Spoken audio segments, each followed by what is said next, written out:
Well, greetings, Pacific Northwest Conference. This is Dawn, your Associate Superintendent, and I'm excited today to introduce you to Reverend Merrie Carson, who should be familiar to many of you, but in case not, let me give a little introduction.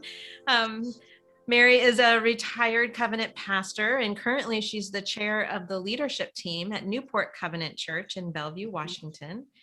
And I've known Merrie for so many years because she is also a spiritual director and the chair of our Spiritual Directors Network here in the Pacific Northwest Conference. And I finally want to add that Merrie also completed her doctoral degree in leadership and spiritual formation at George Fox. Well, I guess it's what's the new name? Portland Seminary? Portland Seminary. Portland Seminary. And her focus, the focus of her research was on group discernment. And that is why I'm talking with her today as part of our series of interviews for our Q2 focus on prayer. So Merrie has researched, studied, written on this topic, and she's applied these gifts and skills and knowledge and applied them in a few of our covenant churches here in our conference, helping churches with decision-making processes. And this is a topic that is close to my heart too when it comes to discernment and group discernment and spiritual direction. And so I'm really excited to talk with you today, Merrie, and share some information with our churches and our conference. So if I missed anything in the bio, feel free to add. Okay. So Merrie, can you just briefly describe what is group discernment and how does that relate to prayer? How do you describe it? Well, group discernment is different than group decision making because group decision making usually implies that the group has all of the information that they need and they just need to make a decision together, or they can figure out a way of going and getting that information.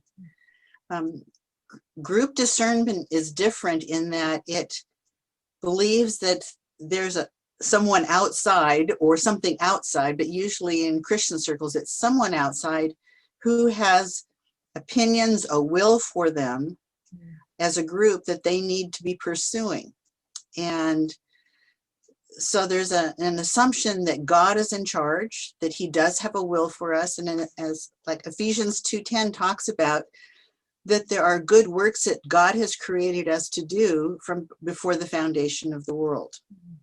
That, that idea that before we even were thought of, God has these good works that he's not only prepared us for, but that he's equipped us for. And we usually tend to read that as an individual. Mm-hmm. But if you think about it, the book of Ephesians was written to the Ephesians.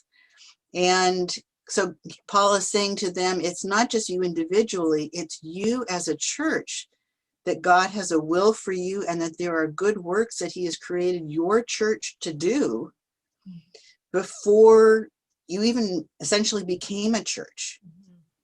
And so instead of looking to ourselves and our own opinions or resources, it's looking to God to say, what is it that you are calling us to? Not what is it that we want to do, but what is it that you are calling us to? And then it also assumes that God speaks to us and that we can understand what he says, that he's not this cosmic God off somewhere who's the great unknowable, but that he knows how to speak to us so that we can hear to him. And John 10 talks about my sheep hear my voice and they follow me. And group discernment is about listening for Jesus's voice and following him into doing those things which he is already at work doing, which he's inviting us into. This is where the body of Christ is really critical, because it assumes that we are not complete in and of ourselves, and that God may give us a particular part of the discernment, and he might give someone else another part of the discernment. And due to our own limitations and experiences and giftings and whatever, we have a much clearer idea of what God is calling us to when we do it together. Yeah. Well, what are some examples of how you've led this process in a church? Well, a couple of examples are I don't know how many years ago, but a while back, I did a seminar for Monroe Covenant Church using the material for my dissertation. And so I was, presenting all of this information, and I had asked them to have in their minds ahead of time a particular thing that they wanted to practice doing some group discernment on. And so they thought, well, we could do discernment on whether we should be building a fence. We're thinking about building a fence to protect the backyard, and so the balls and children don't go running out into the street. And that's kind of a silly example, but that's the best we could come up with for right now. All of a sudden, all sorts of things started bubbling to the surface, different values, different concerns. And they realized that it wasn't just a matter of should we put up a fence or not. It was a whole host of other things that they needed to talk through. Mm. And what was interesting is what they thought was going to be just a really simple thing to do ended up being something that they took back with them after the seminar was over and continued to discuss it. And I don't know what they did with it, but I just know that they continued to discuss it because it became not an issue, but they really began to understand the need for dialogue over these things that were unearthed there. Okay. And you had an example of that at your own church, right? The search. Yeah, interestingly enough, I wasn't leading this process. One of our elders was leading this process, but it was the search for our own now co-lead pastors, Paul and Britta Berger. Mm-hmm. And because we'd been reading Ruth Haley Barton's Pursuing God's Will Together on the elder board, Dave, the chair of our pastoral search committee, decided that we should try and implement that some in how we were doing the search process.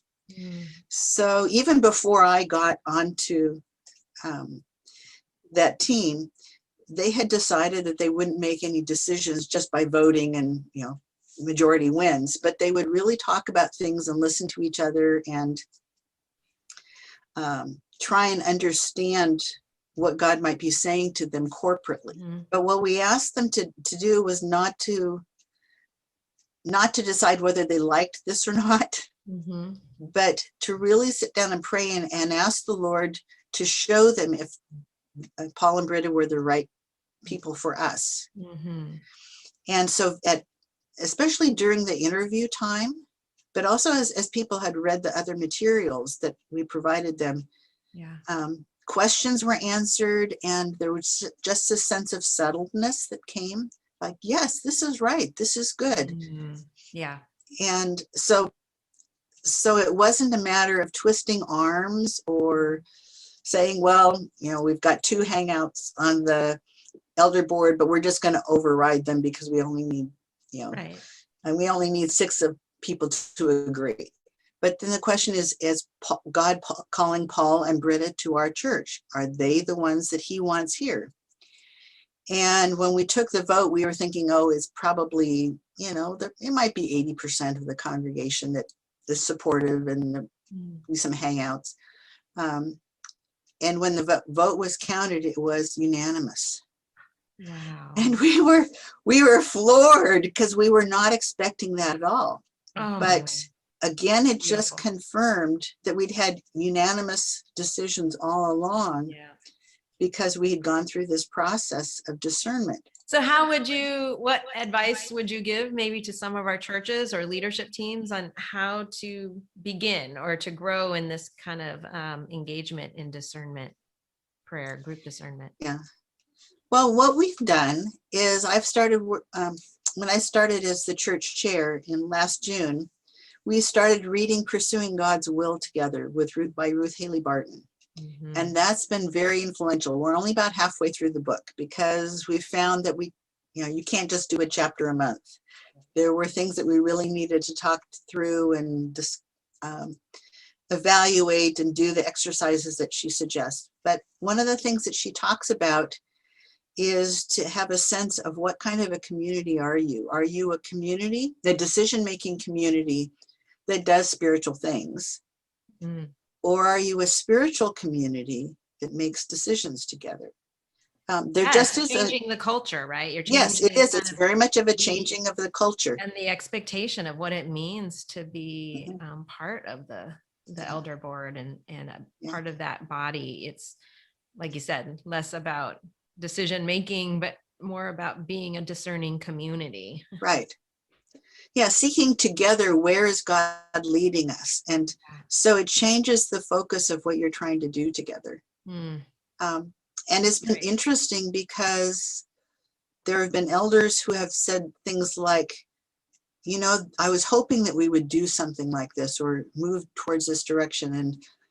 And I feel so much closer to the people on the elder board than I ever have before. And, you know, just comments like that that tell me, yeah, we're moving in the right direction as Right. we're doing this. Right. It really is a, how do we understand what God is calling us to as a church Mm, together, whether I like it personally or not? right. Oh, yeah. And that's where it connects to our discipleship and back to Yeah. submission as you began, our willingness to submit to the will of the Lord.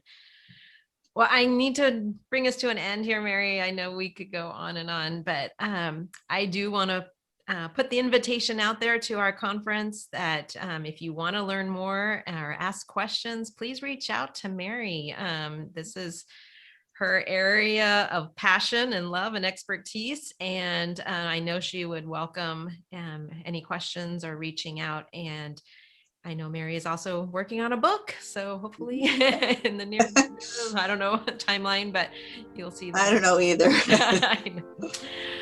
Well, thank you so much, Merrie. Thank you for the time today and for the way that you are leading and serving at Newport, but in our conference as well.